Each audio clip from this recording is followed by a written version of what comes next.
¿Qué tal, amigos de Valora Radio? Sean ustedes bienvenidos a una emisión más de su programa Soldados de Dios. Soy su servidor Jaime Velázquez y agradezco infinitamente que estén aquí con nosotros escuchando este programa y viéndonos a través de la señal de Valora Radio.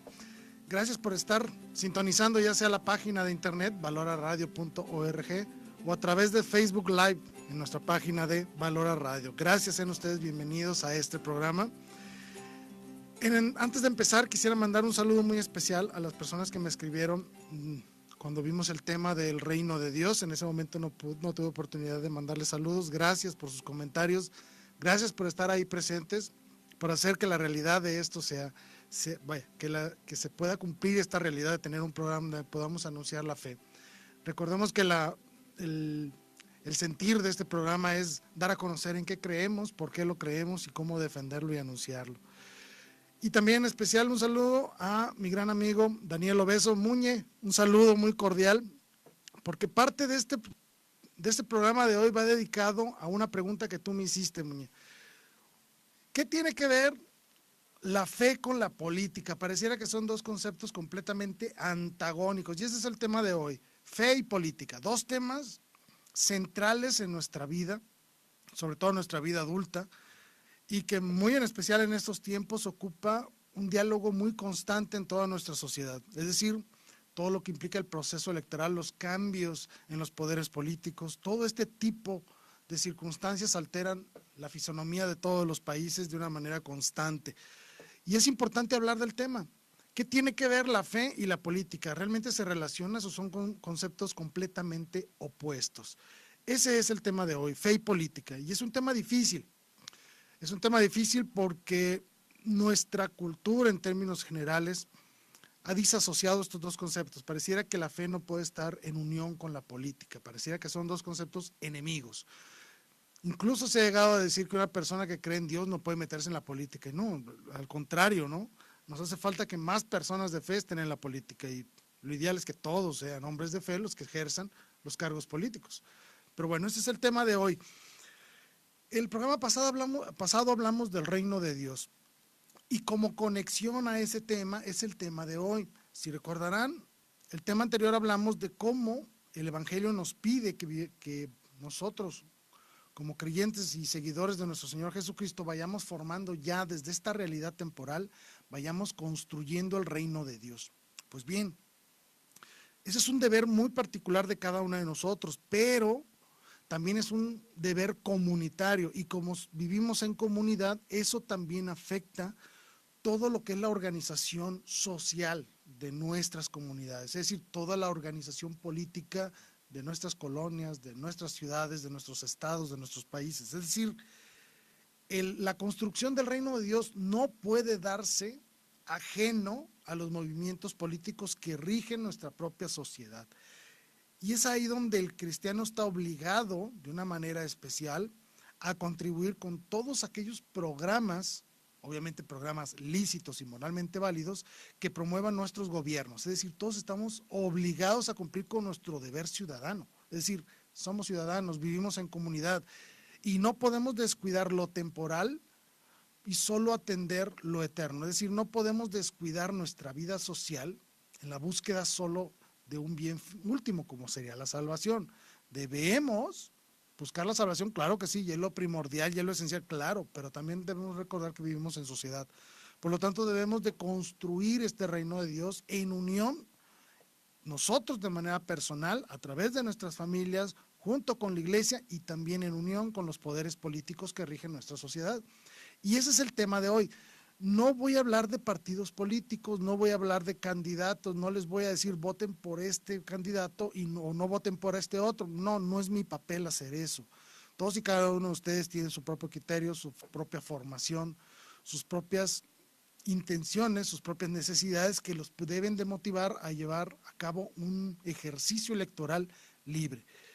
Por lo tanto, no esperen que este programa hable de eso, no es mi papel, no es lo que debemos hacer, pero sí debo sentar las bases para que todos conozcamos que la fe y la política no son conceptos contrarios, al contrario, son conceptos que deben estar íntimamente ligados entre ellos. Y se los pongo de una manera muy sencilla. Si todo el ejercicio político se realizara en base a los fundamentos de la moral, en base a los fundamentos del Evangelio, otro tipo de mundo tendríamos hoy en día, ¿sí? Pues bien, vamos a empezar con el tema de lleno. Todos somos ciudadanos, todos y cada uno de nosotros pertenecemos a alguna comunidad política, llámeseles municipios, llámeseles ciudades, llámeseles sindicaturas, llámeseles delegaciones, etcétera. Sabrán, según sus países y su propia organización social, ustedes viven en una comunidad y es obligación del ciudadano participar de las actividades propias de esta comunidad, ¿sí? Organización.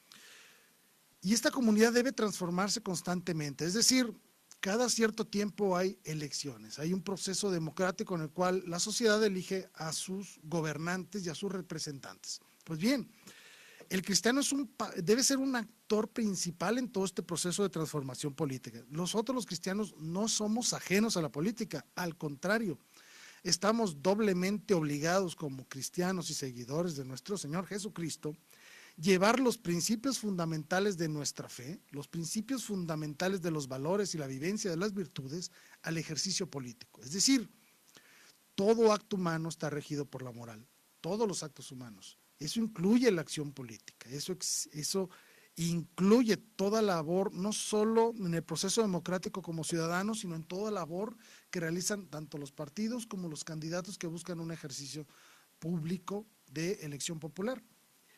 Y eso no termina ahí, obviamente. En el caso de los políticos deben de mantener sus compromisos y deben ejercer esta labor con esa honestidad y con esa limpieza que prometieron durante sus campañas, ¿sí? Muy bien. Hace un momento lo dije, nosotros como cristianos debemos participar en nuestro entorno común, en nuestra sociedad. Y lo vamos a hacer en 3 grandes bloques. El primer gran bloque y el principal de todos, obviamente, es el bloque de la familia. Es decir, la familia, hablando del aspecto político, pues es la fuente de donde nacen, de donde surgen los nuevos ciudadanos. Y es ahí donde se deben de formar los primeros ciudadanos. Es decir, nosotros como padres tenemos también la obligación no solo de formar en la fe a nuestros hijos, sino también en los deberes cívicos y sociales que tienen. Vamos a poner un ejemplo muy sencillo. Hay que enseñarle a tu hijo a no tirar basura. Hay que enseñarle al hijo a no faltarle el respeto a las autoridades. Es decir, hay que hacer todo este proceso de una manera esencial. Y esa primera escuela cívica es la misma que la iglesia doméstica, es decir, la familia. Como papás tenemos la responsabilidad de educar a nuestros hijos en los deberes cívicos, ¿sí? Nos ayudan las escuelas, obviamente, con la impartición de todas estas ciencias sociales con las cuales nuestros niños van creciendo, cuando realizan honores a la bandera, cuando los enseñan a marchar, a formarse, etcétera. Todo esto es parte de la formación cívica y debemos apoyarla, ¿sí? No es contrario a nuestra fe el ser patriotas, el verdaderamente amar nuestras naciones, nuestras comunidades y buscar que en estas naciones y en estas comunidades se vaya construyendo en una unión de ciudadanos, gobierno e iglesia, se vaya construyendo desde ahora, desde esta realidad, el reino de Dios, ¿sí? Muy bien. Segundo, es la labor económica. El primero fue la familia, el segundo es la labor económica. ¿Qué significa esto? Que todos y cada uno de nosotros, al momento de alcanzar una cierta edad, ya somos partícipes de la actividad económica de nuestras comunidades, es decir, ya tenemos un empleo, ya ponemos una empresa, etcétera. Empezamos incluso a ser consumidores. Y esta obligación de participar en la vida económica de nuestros países y de nuestras comunidades debe hacerse desde prácticas honestas y sobre todo en la promoción de bienes y servicios que no pongan en riesgo no solo nuestra integridad personal, sino que tampoco pongan en riesgo nuestras familias y mucho menos nuestra fe. Y eso incluye pues una gran cantidad de actividades que son abiertamente deshonestas, básicamente tiene que ver con la formación inicial, ¿no? Toda nuestra actividad económica debe estar regida por la honestidad y por los valores fundamentales de nuestra fe. Es decir, no por ser cristiano me voy a alejar de la actividad económica. No, al contrario. Vive tu fe a través de tu actividad económica, a través de tu empleo, de tu empresa, etcétera, etcétera. Y eso incluye una gran cantidad de conceptos que se pueden analizar uno por uno. Puede ser, por ejemplo, la misma práctica comercial que realizas, el dar kilos de a kilo, ¿sí? O dar litros de a litro y no de menos, dar sueldos justos a los trabajadores, darle todas las prestaciones debidas, etcétera. Todo este proceso económico involucra nuestra participación personal dentro de la comunidad y debe de hacerse obviamente desde la honestidad y desde los valores fundamentales de nuestra fe.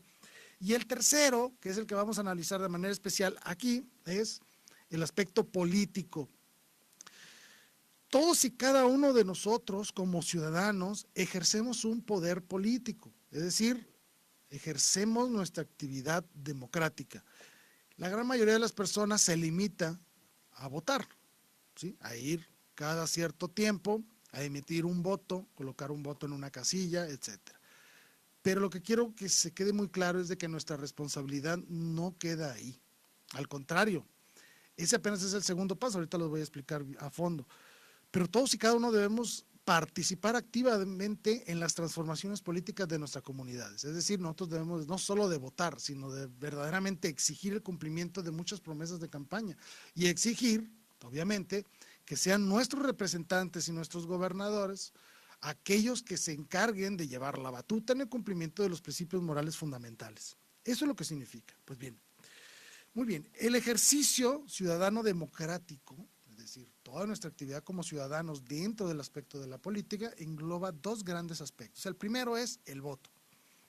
Y obviamente el voto tiene que ser libre y razonado, es decir, no debe existir nada que coaccione tu voto. La venta de votos es un pecado grave. Nosotros como cristianos jamás podremos aceptar la compra de votos, ¿sí? No debemos aceptarlo y mucho menos tampoco aceptar la coerción para emitir votos determinados. No se puede hacer, es un acto indebido, es inmoral completamente hacerlo. Por lo tanto, debemos de emitir nuestros votos de una manera libre. ¿Qué significa esto? Que buscar, obviamente, nuestra conveniencia personal, claro que sí se vale. Es decir, yo voy a votar por un candidato de manera libre porque sé que ese candidato me va a ayudar a mi negocio o a la estabilidad de mi colonia o a la estabilidad de mi familia. Claro que se vale buscar esa conveniencia, para eso votamos precisamente. Pero esta conveniencia personal no puede nunca ponerse por encima del bien común, ¿sí? Por eso es que vamos que tiene que ser un voto libre, donde no ejerzan presión para votar ni las conveniencias de otras personas ajenas a nuestra comunidad o que tampoco ejerzan nuestras propias conveniencias como único punto de referencia. Debemos de anteponer a nuestras condiciones personales, a nuestras conveniencias personales, debemos anteponer el bien común de nuestra sociedad. ¿De acuerdo? Muy bien. Obviamente, para poder votar de manera libre y razonada, debo conocer a los candidatos. Es una obligación nuestra conocer quiénes son esas personas que están en la calle promoviendo un voto a su favor. ¿Qué propuestas traen? ¿Qué ideología traen? ¿Qué partido representan? ¿Qué tipo de gobierno buscan? ¿Qué promesas han hecho de manera especial en nuestras comunidades? Es decir, necesitamos saber qué es lo que están proponiendo para que yo pueda ejercerles un voto hacia ellos y decir, efectivamente, este candidato sí va a favorecer a las necesidades de nuestras comunidades o no. Así de sencillo. Y obviamente necesitamos realizar un juicio consciente, un juicio muy maduro de cuál de las propuestas que presentan todos y cada uno de los candidatos son aquellos que convienen a mi comunidad. Y en esa conveniencia no solo está el aspecto material, también el aspecto espiritual. ¿De acuerdo? Muy bien. El segundo punto para el ejercicio ciudadano democrático es demandar el cumplimiento de esos proyectos electorales. Y aquí es donde viene el asunto importante. Nuestra responsabilidad como ciudadanos no se limita solo al voto, sino que también debemos de darle un seguimiento estricto al desarrollo de las políticas que cada uno de los candidatos van implementando a lo largo de su mandato. Es decir, si ya te elegí a ti candidato para que ocupes un puesto de elección popular, ahora mi labor es estar vigilando y exigiendo el cumplimiento de tus promesas electorales. Nosotros como ciudadanos no debemos quedarnos callados. Nuestra labor como ciudadanos involucra todo un proceso de seguimiento a las promesas que se nos han hecho, ¿sí? Nuestra obligación no termina a las urnas. El proceso democrático es un proceso que nunca se acaba, ¿sí? Debemos de darle seguimiento a todas esas promesas, exigir su cumplimiento y obviamente también cumplir con nuestras propias obligaciones como ciudadanos. Es recíproco, es un movimiento recíproco. Yo como ciudadano no puedo exigir a mis gobernantes que limpien las calles si soy yo el que las ensucia, ¿sí? Implica un movimiento de los dos. Yo me comprometo a no ensuciarla y tu gobierno comprométete a hacer las recolecciones adecuadas de basura. Por poner un ejemplo muy sencillo, ¿sí? Nuestra obligación democrática es exigir a los candidatos que fueron electos el cumplimiento de sus promesas, pero también exigirnos a nosotros mismos el cumplimiento de todos aquellos reglamentos y leyes sociales que rigen nuestra convivencia en nuestras comunidades. Es decir, nosotros como ciudadanos estamos obligados al cumplimiento de la ley. La ley no está por encima del ciudadano. Nosotros como ciudadanos debemos sujetarnos a las leyes, siempre y cuando esas leyes sean moralmente lícitas. Eso sí es importante decirlo, ¿sí? Una ley inmoral no estamos obligados a cumplirla. Pero todas las leyes que sí son morales, que sí son lícitas, es decir, que sí buscan realmente el bienestar de nuestras comunidades, estamos obligados a cumplirlas. No es si queremos o no queremos, estamos obligados a cumplirlas, ¿sí? Entonces, nuestro voto libre y razonado junto con la vigilancia y la exigencia de los cumplimientos es lo que hace que la política se convierta entonces en un verdadero motor de crecimiento y de cambio, ¿sí? Esto es lo que realmente donde debe intervenir ahora sí la fe. Y es hasta ahora donde voy a tomar el tema de la fe. ¿Cómo voy yo a juzgar lo bueno o lo malo de las propuestas que presenta un candidato? ¿O cómo voy a juzgar yo el cumplimiento de las promesas de un candidato ya electo? Pues es a través de dos grandes conceptos. Esos dos grandes conceptos son el amor y la justicia.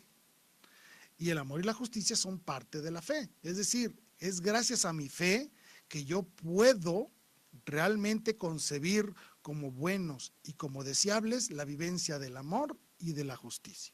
Si Dios no existiera, no tiene ningún sentido la fe, obviamente, pero tampoco tendría sentido la justicia y mucho menos tendría sentido el amor. Nosotros amamos y buscamos la justicia porque creemos y sabemos que existe Dios y porque queremos llegar a Él. El amor y la justicia que se vive en nuestras sociedades es lo que van a formar un verdadero reino de Dios. Y si lo ponemos en términos políticos, es donde realmente se va a dar un crecimiento del bien común, ¿sí? Reino de Dios, si lo traducimos al lenguaje político, hablaremos del bien común. Son dos conceptos similares, casi sinónimos, ¿ok? Por lo tanto, todo nuestro ejercicio como ciudadanos debe estar sustentado en dos grandes conceptos, el amor y la justicia, porque por medio del amor buscamos la abundancia y el bienestar de nuestras comunidades. Abundancia no solo de bienes y de servicios, sino una verdadera y adecuada relación social en las comunidades. Por medio del amor buscamos la abundancia de bienes, servicios y de convivencia, sí. Y por la justicia buscamos que haya una equivalencia en la distribución de esos bienes y servicios. Es decir, yo por amor quisiera que mis hijos y mi familia tuvieran todo lo que necesitan para desarrollarse, claro, pero eso no significa que no pueda aplicar la justicia y aplicarles premios y castigos a mis hijos cuando no hacen las cosas que deben de hacer, ¿sí? Desafortunadamente nosotros como ciudadanos actualmente hemos descargado gran parte de la responsabilidad de la vivencia del amor y la justicia en las instituciones de gobierno y nos hemos olvidado de participar nosotros también de esto. Debemos nosotros iniciar el movimiento de la integración del amor y la justicia en todo el desarrollo político y social de nuestras comunidades. El gobierno se le descarga una gran cantidad de responsabilidad en estos dos grandes conceptos. Sí, para eso está el gobierno, para eso existe, ¿sí? Para regular el amor, o si quieren le cambiamos la palabra, vamos a hablar de la caridad, del bienestar social y de la justicia. Por lo tanto, los gobiernos deben tener como fin primario el asegurar que estos dos grandes conceptos, el amor y la justicia, se realicen en todas sus actividades políticas, es decir, toda la implementación de políticas por parte de los gobiernos deben estar sustentados y guiados por el amor y la justicia hacia sus propios conciudadanos. Segundo, los gobiernos deben crear las estructuras sociales idóneas para que la sociedad misma pueda crecer en el amor y la justicia. Es decir, que dentro del estrato social los gobiernos puedan establecer esas estructuras, llamémosles leyes, llamémosles servicios, llamémosles instalaciones, llamémoslo como ustedes quieran, toda esta estructura para que la sociedad pueda vivir plenamente el amor y la justicia a través de la convivencia social y a través de las mismas instituciones de gobierno, ¿sí? Ok, debe ser un medio, los gobiernos, las instituciones gubernamentales deben ser un medio para vivir el bienestar. Para eso existe un seguro social, servicios médicos, servicios de asistencia, policías, ambulancias, protección civil, es una gran cantidad de de organismos que buscan regular nuestra vida social, pero también buscan que nosotros como sociedad vivamos seguros, en paz y de mejor manera. Hay que apoyar esos movimientos basados en el amor y la justicia. Y tercero, los gobiernos deben de trabajar en lo macro, así le decimos, es decir, en la comunidad en general, pero nuestra obligación como familias no puede ser descargada a los gobiernos. Nosotros como familia debemos de vivir en lo micro, es decir, en nuestra pequeña entidad familiar, el amor y la justicia, para que estos nuevos ciudadanos llamados hijos, cuando vayan creciendo, crezcan con los conceptos de amor y justicia y puedan aplicarlos en la vida social y puedan integrarse de una manera correcta a la sociedad viviendo los valores cívicos, ¿sí? Es decir, la familia es la célula del órgano social general, pues este órgano mínimo, que es la familia, el principal y el más íntimo, debe de estar bien formado. Tenemos como padres una obligación enorme. Por lo tanto, ya vimos cómo se empieza a relacionar la política con la fe, porque la política es la acción hacia las sociedades y es por medio de la fe como yo aplico los valores fundamentales de vida para que esta aplicación de políticas se haga dentro del marco del Evangelio. Así es como deben de trabajar la fe y la política de una manera unida, completamente unidos, no podemos separarlos. Bueno, muy bien. Recordamos que la ética, la moral, y en este caso la fe, pues rige el comportamiento en lo individual, por lo tanto también debe de coordinar todos los movimientos sociales y políticos generales. La política no es independiente a la ética. Todos y cada uno de nosotros, ya sea ciudadanos, ya sea políticos, van a ser juzgados por sus acciones. Todos, todos absolutamente. Si nosotros no ejercemos nuestras labores como ciudadanos, seremos juzgados por ello. Si los políticos no realizan su labor política dentro del marco de la moral, dentro del marco de la honestidad, vaya, también serán juzgados fuertemente por ello. Sin embargo, es una realidad de que pareciera que estos dos conceptos son contrarios. Inclusive, el mismísimo Maquiavelo en alguna ocasión, cuando hizo este retrato de la política, dejó de fuera la fe y la moral. ¿Por qué? Porque no le encontró en el ejercicio político de sus comunidades.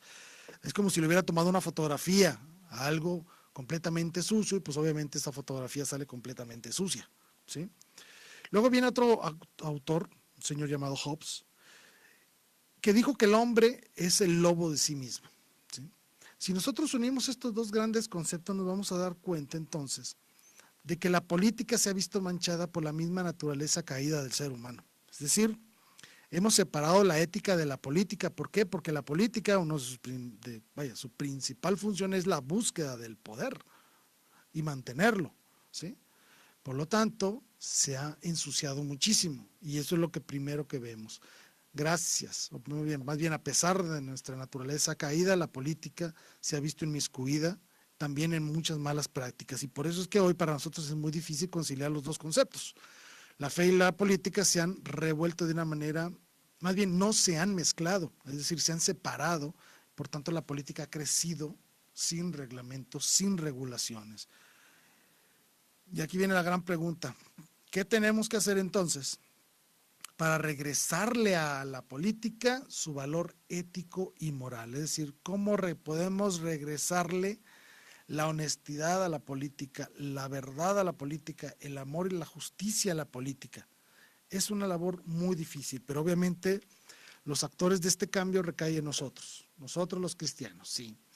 Somos nosotros los que tenemos la obligación de hacer que el ejercicio político regrese al redil de la ética, al redil de la moral. Y no es fácil, ¿sí? Ni tampoco se va a lograr en una generación, sino a través de muchas generaciones. Pero tenemos que dar el primer paso y esperemos que empecemos pronto a hacerlo, porque realmente necesitamos que nuestros gobiernos sean verdaderos motores de cambio para el bien y no motores de cambio para la conveniencia personal de aquellos que han sido electos.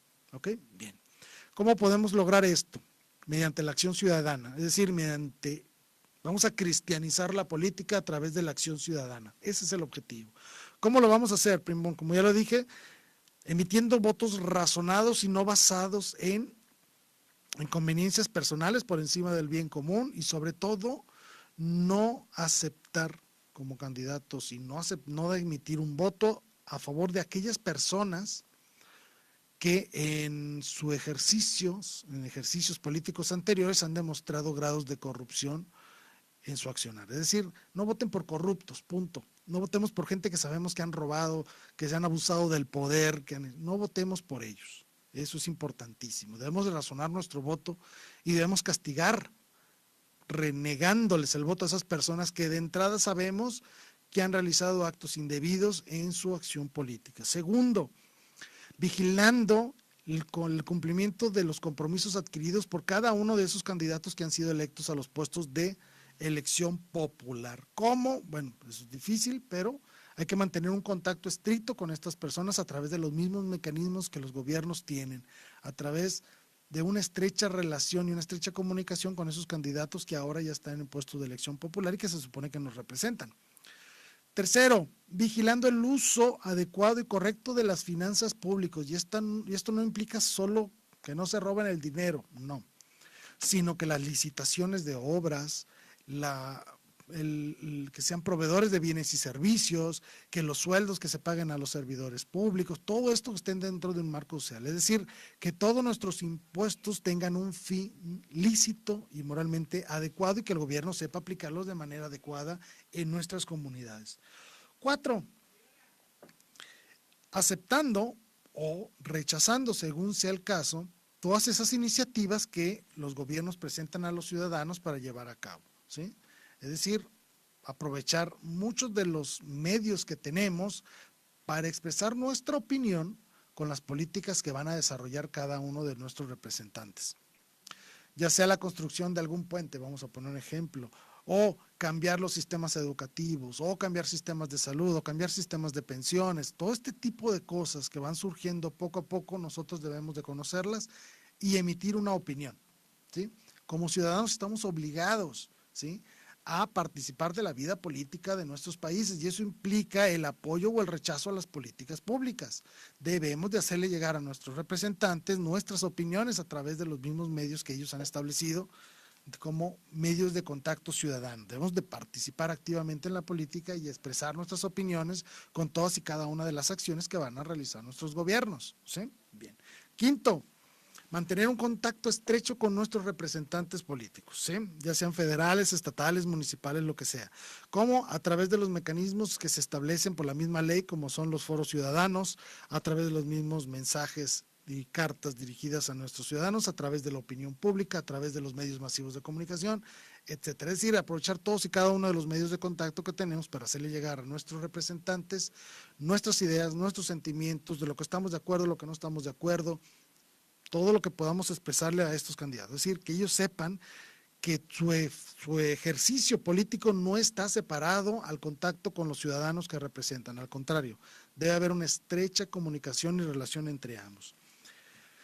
Sexto, participando obviamente y de manera muy activa en los foros ciudadanos. Afortunadamente tenemos grandes medios de comunicación de libre acceso y podemos expresar nuestras opiniones de una manera libre. Obviamente hay que saber hacerlo, no se trata de meterse a Facebook y estar mentando groserías o estar diciendo cosas indebidas, no, se trata de hacer un verdadero juicio y expresar una opinión razonada y sobre todo con una madurez tanto política como religiosa. Y de manera punto 7, exigir de forma directa, enérgica y con total firmeza y decisión la salvaguarda de los valores fundamentales del ser humano y que estos no son negociables. Lo vuelvo a repetir porque eso es importantísimo y más en nuestros días. Exigir de forma directa, enérgica, firme y decidida la salvaguarda de los valores fundamentales del ser humano. ¿Cuáles son esos valores fundamentales? Vida, familia, religión y educación, ¿sí? No son negociables. No puede ningún candidato poner en la mesa de negociaciones ninguno de estos 4 conceptos, a no ser que sea para promoverlos de manera natural y de manera libre, ¿sí?, ajeno a cualquier ideología que venga a buscar destruir cualquiera de estos conceptos. No son negociables estos conceptos, no podemos negociarlos, no está bajo ninguna circunstancia negociar los conceptos de familia, de vida, de educación y de religión. No son negociables. Si tu candidato quieres admitir ideologías ajenas a nuestra propia cultura, ajenas a nuestra propia naturaleza, de automático te digo, estás cometiendo un grave error. Estás atentando contra la dignidad humana y nosotros como ciudadanos estamos obligados a no votar por ti, ¿sí? Básicamente, ahorita lo voy a explicar de una manera más detallada, pero básicamente es esto. Los valores fundamentales de vida, familia, educación y religión no pueden ser colocados dentro de la mesa de negociaciones por parte de los políticos, a no ser que sea para defenderlos y promoverlos de una manera natural y moralmente adecuada. Si no es así, no pueden colocarlos en esa mesa de negociación y nosotros como ciudadanos y como gentes de fe estamos obligados a no votar por ti, ¿sí? Entonces, candidatos, suplico que pongan mucha atención en esto. Ustedes tienen la gran obligación de rendirle cuentas a Dios como principales actores en la construcción de su reino en este mundo. Y si ustedes hacen lo contrario, van a ser juzgados de una manera muy severa, muy severa. Recomiendo que dejen que Dios sea su asesor político, sí, así como se oye. Que Dios sea su asesor político para que ustedes puedan promover acciones políticas dentro no solo del marco de la legalidad, sino también del marco de la naturalidad. Y de esta manera podremos votar de mejor manera por ustedes y apoyarlos de una manera mucho más activa en todas sus propuestas y sus ideas de aplicación en nuestras comunidades. ¿De acuerdo? Muy bien. No debemos engañarnos, cristianos. Nosotros los cristianos no podemos engañarnos y cerrar los ojos a una realidad que nos golpea en la cara todos y cada uno de nuestros días, que es una realidad amenazante y muy contraria a los ideales de amor y justicia que estamos promoviendo a través de la construcción del reino de Dios. Sabemos que tenemos grandes problemas en nuestras comunidades, graves y grandes problemas. La pobreza, la violencia, la drogadicción, la inseguridad, la corrupción y la impunidad, por mencionar algunos, ¿sí? No podemos cerrar los ojos ante estas realidades. Por lo tanto, debemos hoy, como seres que buscamos el cambio y seres que buscamos en base a nuestra fe, construir el reino de Dios en este mundo, debemos conceptualizar la política misma para que vaya y choque de manera frontal contra todos y cada uno de estos problemas. No podemos bajo ninguna circunstancia apoyar planes políticos que no busquen de manera directa vencer todas estas realidades que azotan a nuestras sociedades: pobreza, violencia, drogadicción, la inseguridad, la corrupción y la impunidad. Por lo tanto, todos los paquetes políticos, todas las propuestas políticas deben atacar fundamentalmente estos principios, respetando los 4 principios no negociables. Y los repito, lo voy a repetir muchas veces para que quede bien grabado: vida, familia, religión y educación. ¿Ok? Muy bien. Sabemos que la política busca el poder. Y no solo busca conseguirlo, sino que busca mantenerlo.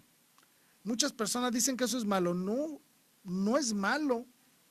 No es malo que una persona busque el poder. No tiene nada de malo. Tampoco tiene malo que esa persona busque mantener ese poder. No tiene absolutamente nada de malo ahí. El problema es, ¿para qué quieres el poder? De aquí me dirijo a los políticos y les pregunto directamente, ¿para qué quieres el poder?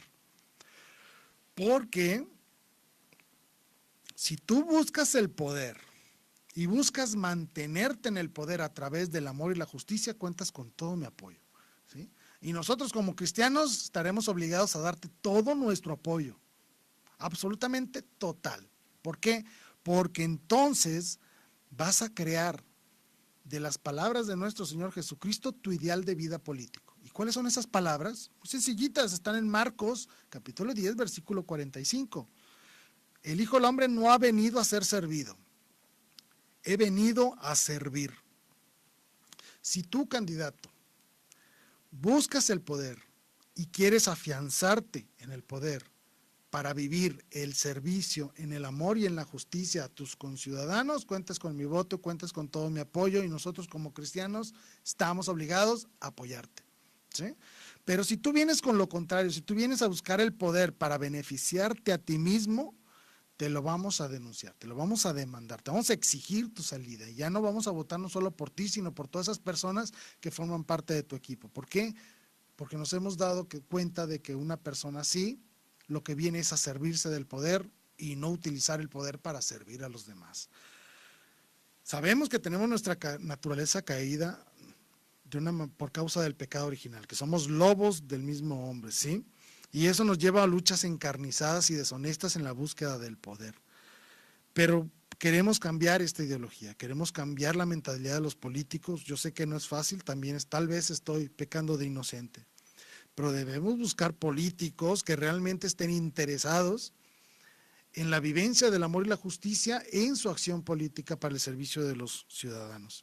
Si nosotros logramos encontrar y detectar a una persona que venga con esa verdadera intención, con una intención honesta y sincera de realmente cumplir esto, va a contar con todo nuestro apoyo. Y no lo olvidemos, Marcos capítulo 10, versículo 45. El Hijo del Hombre no vino a ser servido, sino a servir. Por lo tanto, a ti político, tienes que hacer de esta frase tu ideal de vida política. Yo busco el poder para servir, no para ser servido. Si tú lo haces, cuentas con todo nuestro apoyo. Muy bien. Y entonces muchos políticos a lo mejor me podrán preguntar, ¿y cómo lo logramos eso? En un mundo que está tan sucio y vaya en una cosa llamada política que está enlodada completamente y que es muy difícil pasar por el lodo sin enlodarse. Lo sabemos, es una actividad que está muy, muy sucia, que se ha ensuciado mucho a través de los años, porque desde hace casi 200 años a alguien se le ocurrió sacar a Dios de la política, entonces vino todo este relajo. Muy bien. ¿Cómo puedo yo, cómo puede un político volver a unir su fe con la política? Le voy a dar algunos pasos.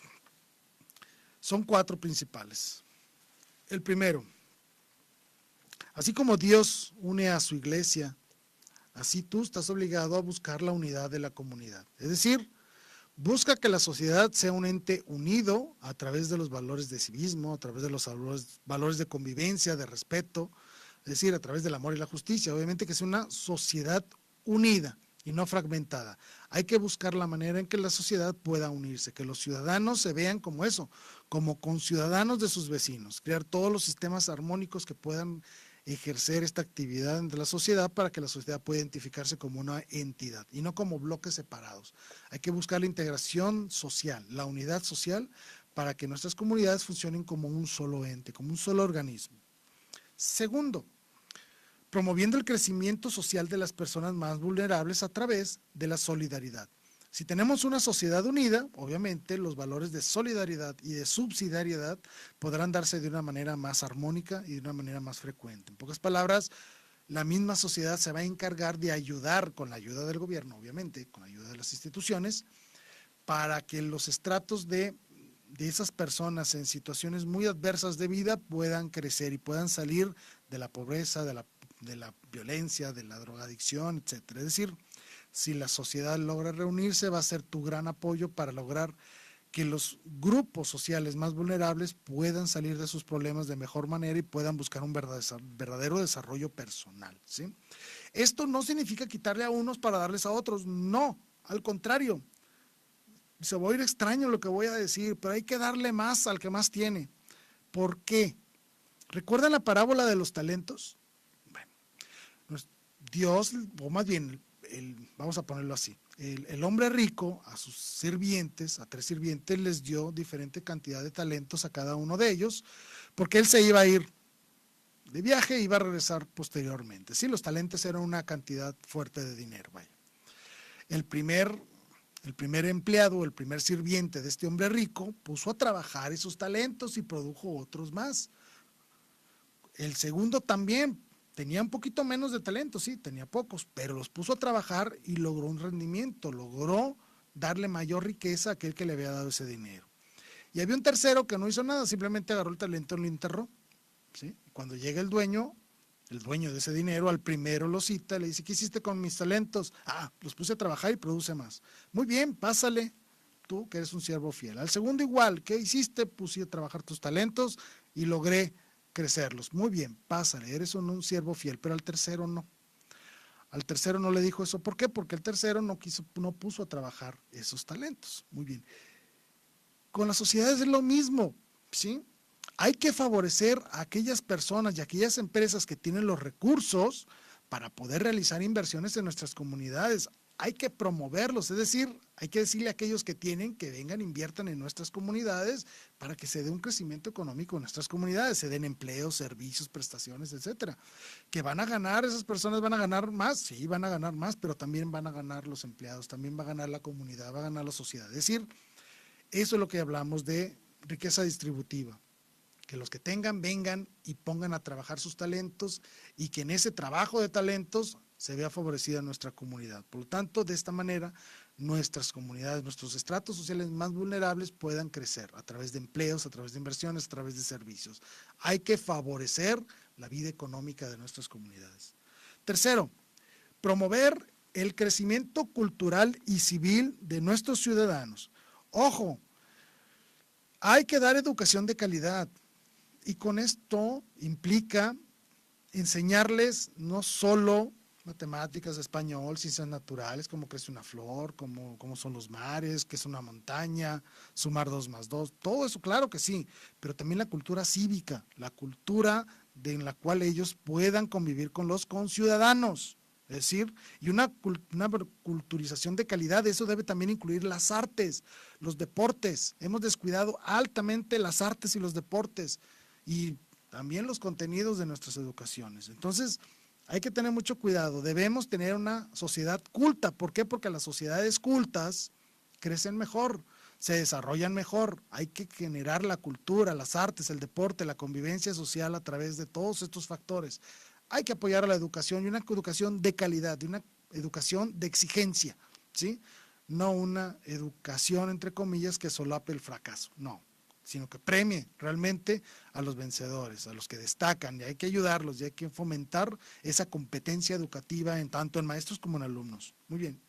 Y por último, comprender que el ser humano está compuesto por 2 realidades, una material y una espiritual. ¿Tu obligación como gobierno es la parte material? Sí, de acuerdo. La obligación de la iglesia es la parte espiritual, sí, por eso hay que trabajar en conjunto entre los dos, porque la persona es una sola, ¿sí? La iglesia se va a encargar de la parte espiritual, de evangelizar los sacramentos, claro, pero tú como gobierno debes establecer todas las condiciones para que esa persona pueda vivir su fe de una manera libre, segura y sobre todo favorecer todos aquellos principios morales fundamentales que la religión nos dice, que la espiritualidad nos dice, vaya, que la iglesia nos dice, y aplicarlas tú en tus propios procesos políticos y en el desarrollo de las comunidades a través de tus políticas públicas. Es decir, el gobierno es corresponsable, fíjese lo que estoy diciendo, corresponsable de la salvación de las almas. ¿Por qué? Porque ellos deben de poner todos los medios necesarios para que sus ciudadanos puedan vivir su fe de una manera íntegra, libre y sobre todo de una manera pública. Si recordaremos, en nuestro país, cuando el gobierno quiso hacer lo contrario a eso, se desató una guerra, la guerra cristera. Bueno, es hora que retomemos las acciones al revés, es decir, vamos a favorecer la vivencia de la fe en nuestras comunidades y ustedes como gobierno están obligados a promover todas estas actividades religiosas que busquen el crecimiento espiritual de las personas. Al final de cuentas, eso formará mejores personas, por lo tanto, mejores ciudadanos, ¿sí? Todos ganamos y ustedes como gobierno, como autoridades, favorecer todas estas actividades es parte de la obligación, porque ustedes son corresponsables del crecimiento espiritual de las personas a través de ser facilitadores de la acción evangelizadora de la iglesia. ¿Ok? Muy bien. Por lo tanto, los gobiernos deben buscar que se apliquen de manera fundamental todos los principios religiosos, vaya, por decirlo de alguna manera, que promueve la iglesia, sí, así como se oye. ¿Qué promueve la iglesia? Pues promueve la paz, promueve el amor, promueve la justicia, promueve la vida, promueve la honestidad, promueve las virtudes y los valores. Pues hay que ayudarle, así de sencillo, hay que ayudarle, ¿de acuerdo? Por lo tanto, y haciendo un pequeño resumen, los gobiernos deben hacerse cargo del crecimiento integral y cultural de sus comunidades, ¿de acuerdo? Muy bien, y debe colaborar con la iglesia en el desarrollo y en la salvaguarda de los valores fundamentales y sobre todo debe de ser un filtro para conservar y preservar de una manera especial la identidad cultural de sus propios pueblos, ¿sí? Un gobierno debe cuidar que sus ciudadanos vivan de acuerdo con su cultura, con sus tradiciones. Hay que fomentar esto. Por ejemplo, aquí en nuestra comunidad hacen algo maravilloso, como es la Feria Internacional del Mariachi, cosas así. Perfecto, excelente, estás promoviendo nuestra cultura y la estás llevando a otros pueblos para que ellos también nos conozcan, nos identifiquen y tomen de nuestra cultura lo que es bueno. Y eso también hay que hacerlo con otras culturas. Hay que permitir que otras culturas vengan y se presenten entre nosotros para conocerlas y para tomar lo bueno que tienen esas culturas. Pero aquí es donde el gobierno tiene que ser un filtro para evitar que entren ideas, o mejor dicho, ideologías estúpidas y absurdas que atentan contra la dignidad humana, que atentan contra nuestra cultura, que atentan contra nuestras tradiciones y sobre todo atentan contra nuestro crecimiento espiritual. ¿Cuáles son esas cosas que no deben de permitirse? Todo lo que atente contra la vida, la familia, la educación y la religión. Lo voy a repetir cuantas veces sea necesario. Si tú como político promueves todas estas ideas, te hacen un serio problema ante Dios, grave problema, ¿sí? Porque estás permitiendo la acción del demonio en tus comunidades, así se la pongo. Si tú como candidatos permites que se involucren en nuestras comunidades ideas y acciones contrarias a la fe, contrarias al amor, contrarias a la justicia, tienes un grave problema ante Dios. Te conviertes en un verdadero colaborador demoníaco de la cultura de la muerte. Así se las pongo. ¿Cuáles son estas cosas no negociables que todo político, todo gobierno, todo ciudadano, todo padre de familia y toda persona en general debe de defender bajo cualquier circunstancia y que no son negociables bajo ninguna condición? El respeto a la vida humana desde el principio, desde la concepción hasta su fin natural. Esto significa no al aborto, no a la eutanasia, no a la pena de muerte. Lo repito, no es negociable el respeto a la vida humana desde la concepción hasta su fin natural. No al aborto, no a la eutanasia, no a la pena de muerte. Debemos de promover las familias, favorecer obviamente a las familias y protegerlas donde son papá y mamá, el núcleo básico de la sociedad. Los hijos no son un derecho, los que son la verdadera fuente del derecho son los hijos, de tener un papá y una mamá.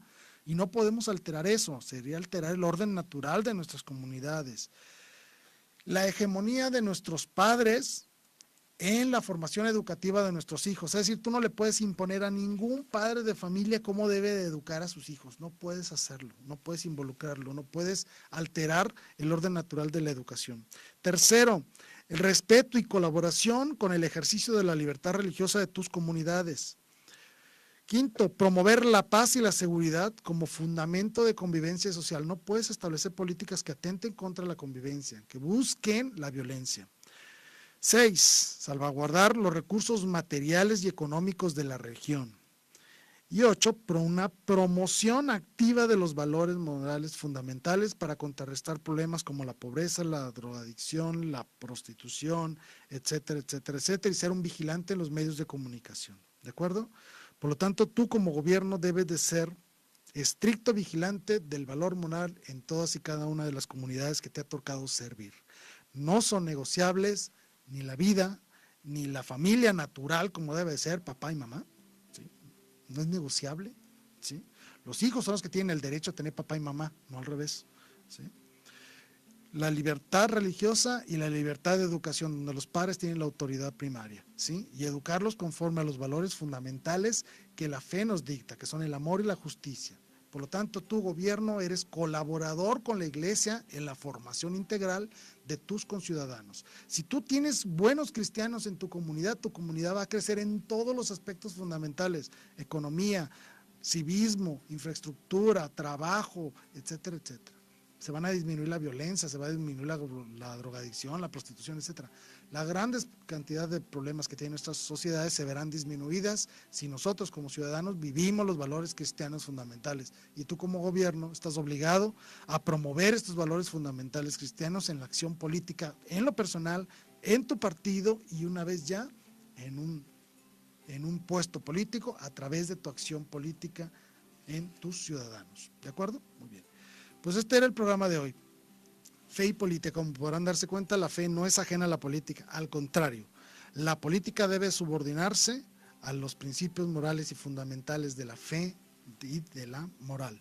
Tú político no estás por encima de Dios, no estás por encima de la sociedad y obviamente no estás por encima de la moral.